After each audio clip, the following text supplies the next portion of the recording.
Good afternoon, Jason here, Birchfield Family Farm. We are in Oxford, Ohio, just west anyway. Chilly day today, mid to low 30s. Not much of a breeze. We've come off some pretty harsh conditions though. Had a lot of wind the past couple days, very, very cold. And you can hear animals hollering. We are hungry. We got a lot to do around here. Take you around, show you what's going on. Before that, I got a good word for you. This is from James 1. My dear brothers, take note of this. Everyone should be quick to listen, slow to speak, and slow to become angry. For man's anger does not bring about the righteous life that God desires. Therefore, get rid of all moral filth and the evil that is so prevalent, and humbly accept the word planted in you, which can save you. Okay, coming over here to the coop area. We've got our layers over here. You can see we've had a chicken fatality here today. Looked out the window and saw a hawk picking that chicken apart. So pretty interesting. You know, when we keep our layers on the move around the paddocks, we don't deal with aerial predators. It's only when we keep them in one place for a length of time that we'll notice that. Now this is probably the second bird here in the past week and a half that we've lost to this hawk. I'm assuming it's the same one, and it's interesting. We're using this automatic feeder, and I typically notice this thing goes off at, we've just got it set to go off at 9 a.m.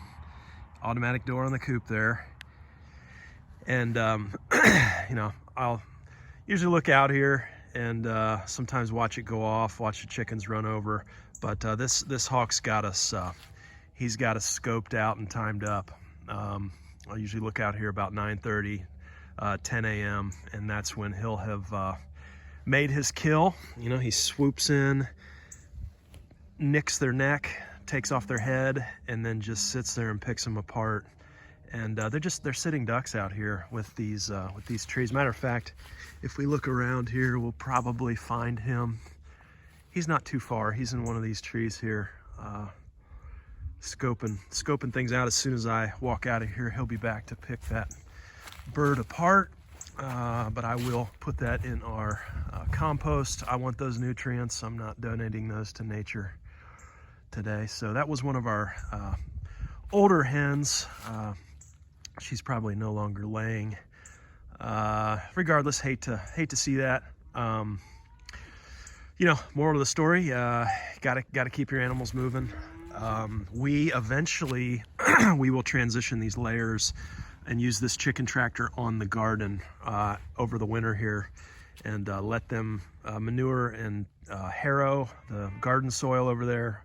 We'll put the rams, the sheep on the garden, and hay the rams on the garden, and then follow that with the tractor through the winter, and those hens will stir through all that ground cover and dirt.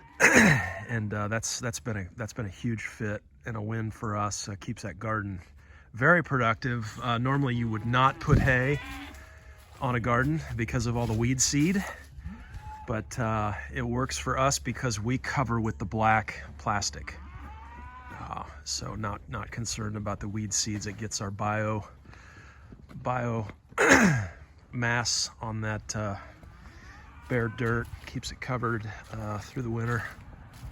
But yeah, that's what's going on over at the coop. So always a challenge, always something to wrestle with. Okay, I want to do a sheep cattle move here today. We are trying to eke out this last little bit of green grass. Happy first day of December to you too, by the way. Pretty happy to be grazing here into December, but we have this year I hope to get a 6th rotation out of our grazing cycles here, and we did only get 5. We were coming through, I think last video I did, we were coming through the paddocks here, and I had been moving them every day. I did do a pause here on paddock 1, 2, 3, 4, paddock 5. We paused. These guys are hungry. I know, I get you moved. Give me a minute. We paused on 5 and put some hay down, and we're on 6, and you know, been in there about a day. We're done. So I've got one more paddock here. I'll show you on 7. It's looking pretty good. I'm gonna get them in here, just cattle. We're gonna move sheep off. I'll explain to you why. And then I want to talk a little bit about just hay season and bale grazing. Let's have a conversation about that. Okay, climbing up on the fence here. Let's get up here and take a look. Hey, Mooies. I know, we'll move in just a minute. Give me a minute. Okay, there we go. That's a pretty good view, huh? Okay, so paddock 1, 1, 2, 3, 4, 5. 5 is here, that's where we paused. 6 is where they're at. Now, we're going on to 7. And I just think it's interesting to look down there and look at the color difference, right? A little bit greener over here in 7. It has been, oh man, what, 60 some days since we've been on it. I mean, not a ton there, but there's a little bit. Give them a little snack. We will have to put some hay out while we're over here.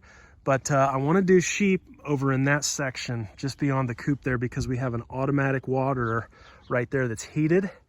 So that will eliminate our frozen water issues with the sheep until we can make it to our winter setup. Let's get moving. Okay, so let's talk winter hay here. Let's talk bale grazing. This is our winter paddock that we use out here, about, what is this, half acre, I think, between half acre and an acre. This is one of our automatic waters. Concrete pad, lines are buried 4 feet down. It is phenomenal. We rent this ground in the summertime to another local cattle farm, and they run their stock. You've probably seen them wandering the fields out there, and then we do our rotating on our 10 quarter-acre paddocks. But you know, this is where we keep our hay in the barn there, so it stays dry. We're throwing hay out over the fence. We've got water here.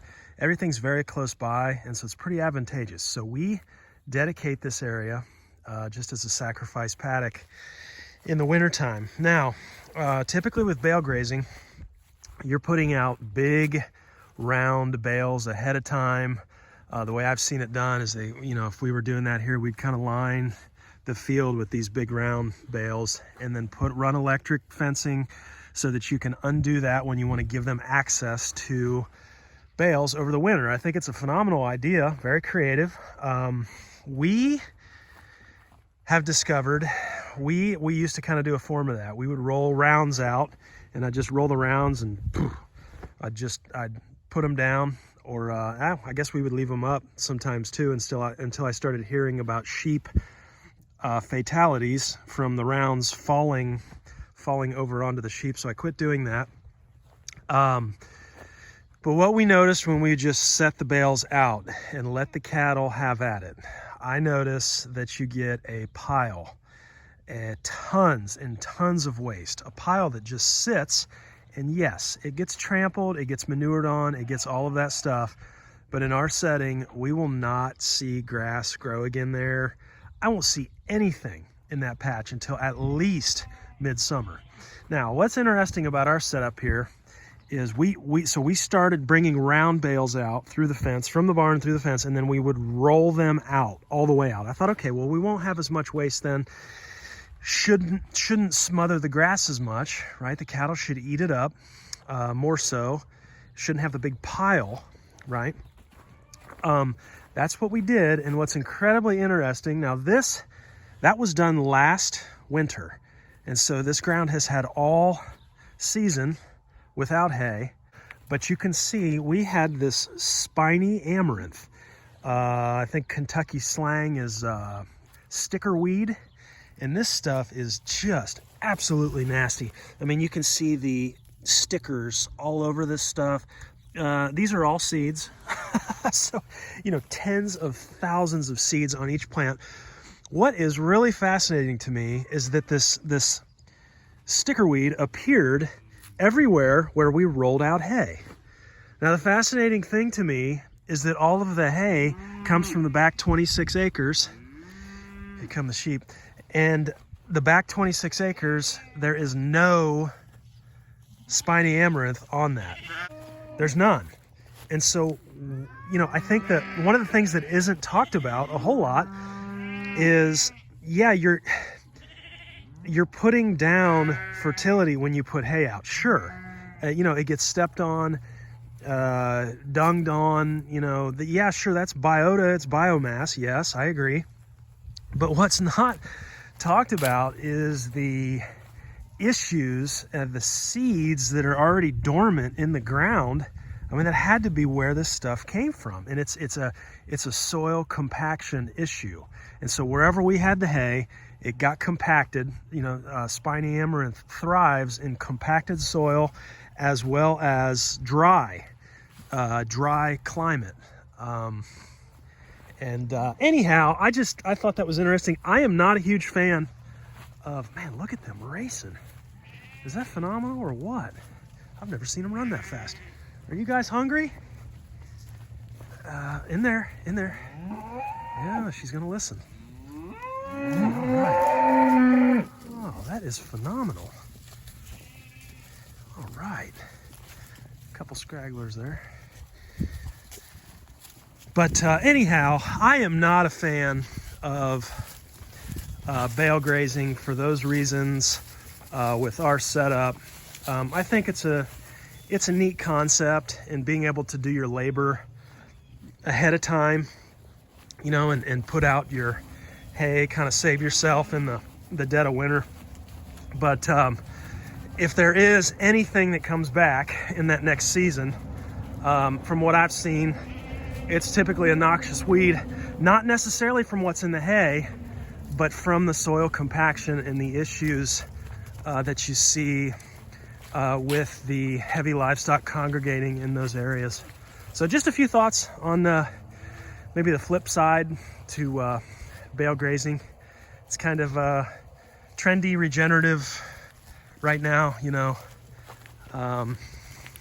Anyhow, my 2 cents. Okay, here comes Sam. All right, we got the netting set up here. Okay, here we go.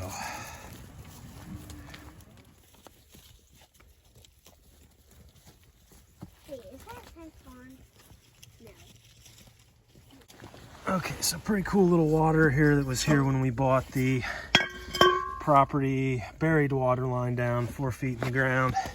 This thing, the way this thing works is when it's drunk down, it tilts back, starts to automatically fill. And there's a weight back here, and when that bowl fills up, it just shuts off by moving forward. Little heater down in here keeps things from freezing up. It has worked out extremely well. So one of my pet peeves with wintertime livestock and farming is hauling water. I do not like to haul water. I'd much rather haul hay. That's just me though. But this thing, that is the purpose right now for moving them over here, is to get on this water, not having to not just keep waters unfrozen, but not have to put out any kind of water with the automatic fill. So reason I would put cattle over here, but we've tried them out on this, and this is a Nelson. It's a Nelson horse water. Again, we did not put this in, but the cattle will come over here, and this snaps on top, and the cattle will come over and they'll rub on this so hard that the top pops off. And I'm always afraid they're going to do something to where it continuously runs and runs and runs and runs, and that would not be good. But I'll show you what's down in here. Okay, so top comes off, bowl comes out, and then you've got this set up here, and you know, this, if I let this go, water's going to fill. And I just lock it, and there's a weight on the back here. This thing pivots, thermostat, and then you've got a heating element that runs right. I can feel the warm air coming off, but then that's all housed. The water line's down you know, 4 feet in the ground that's buried from coming from the house. Very, very thoughtful setup, and I'm grateful for this, at least for the sheep. Okay, these guys are driving me absolutely berserk today.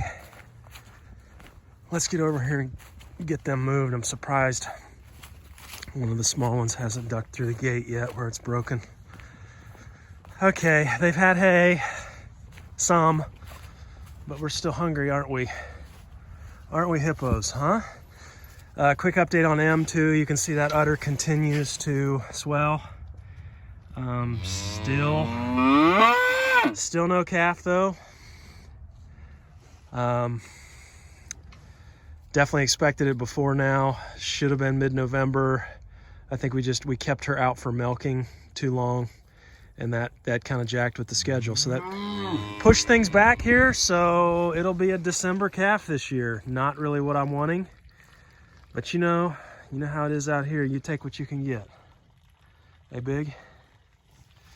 All right, Patty's ready to move. All right, let's see how they respond here to this little bit of grass.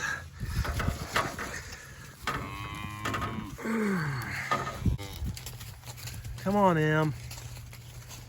Oh, I know, sweetie. It's a rough one, huh? Man, she is big. Look at her.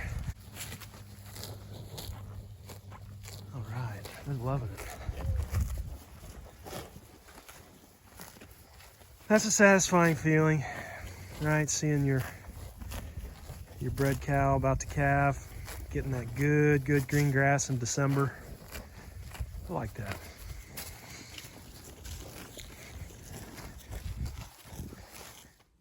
So what about hay? You know, what's the best kind of hay?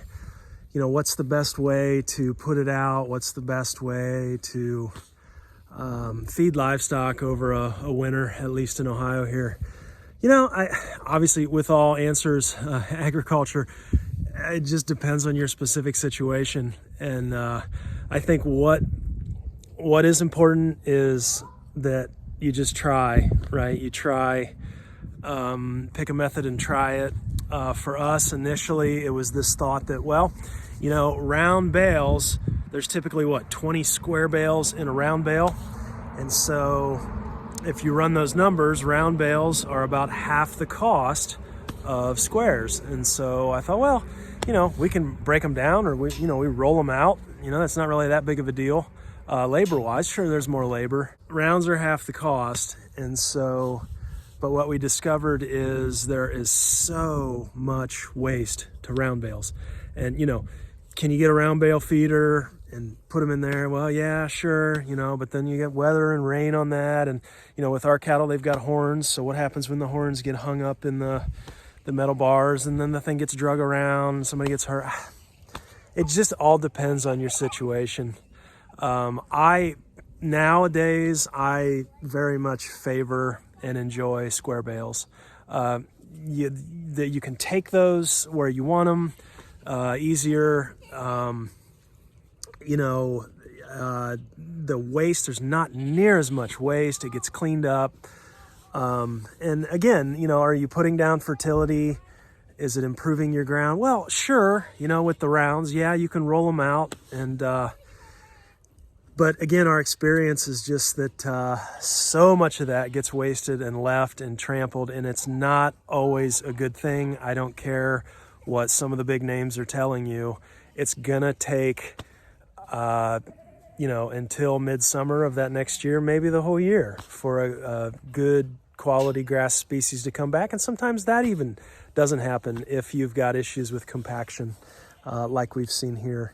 So again, super fascinating, the conversation now on soil health, you know, weeds having a purpose. You know, what is that spiny amaranth doing over there? It's there because of compaction, but it's the seed bank that sits there for years down in the soil that germinates and comes up when conditions are right. Pretty fascinating stuff, to think that there's a purpose to the weeds. Specific weeds do specific things in the soil, and the soil is a living thing. At least it should be. in a perfect world with perfect conditions, especially after having seen the results of our sheep grazing fence row experiment, I think I would pick letting the animals graze forage all through the winter. If we could do that. I think one of my pet peeves is that the stockpiled forage and grazing. It's talked up a lot, but the challenges to that are immense, and they're not always presented or talked about, such as how do you get water back to animals, how do you keep it unfrozen, electric fence issues. So a lot to think through.